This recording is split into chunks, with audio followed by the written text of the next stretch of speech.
Former President Joe Biden and the Democrats opened America's borders for 4 years, inviting tens of millions of illegal aliens from all over the world to flood into our country.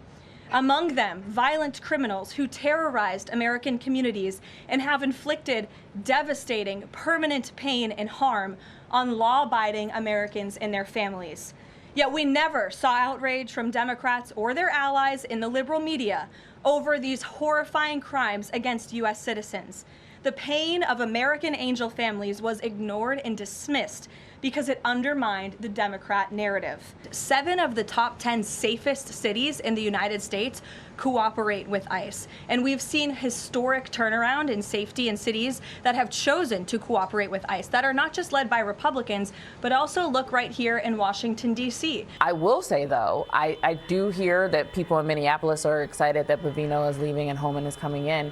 That was Press Secretary Leavitt asking where is the media and Democrat outrage over the heinous crimes committed by illegal aliens against American citizens. And that's a CNN analyst, Ashley Allison, saying people in Minneapolis are excited Tom Homan is coming in. A growing number of Republicans, including senators, criticize the reaction and the response to the second ICE-involved shooting in Minneapolis. You're looking at a live shot, President Trump on stage in Iowa. We're going to take you to that in a second. We want to talk first to Terrell County, Texas Sheriff Thaddeus. You know, Sheriff, it's great to see you. Nobody wants to see people shot and killed, but voters don't want to see this either. Show the list of names of people killed by illegal aliens. Unfortunately, Sheriff, this is just a sample. It's a long, disturbing list. Americans are for legal migration, not unvetted illegal immigrants who put communities at risk.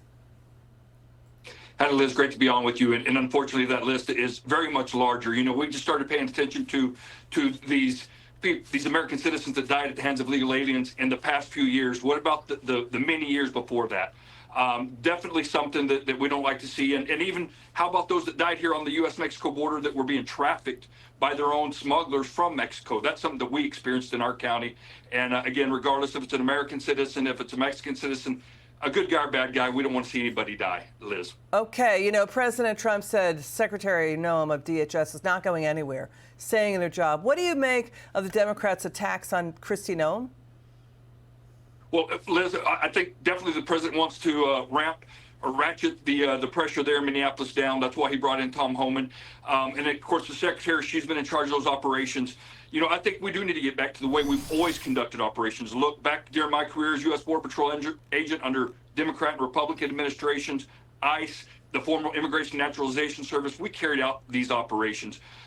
She has smart people under her. You take, for instance, Commissioner Roddy Scott of CBP. He's a 30-year veteran of the U.S. Border Patrol, became our chief, resigned at his own laurels under the Biden administration, and then was appointed by President Trump. He brings 30 years experience to the table. He can offer a lot and help make things more successful.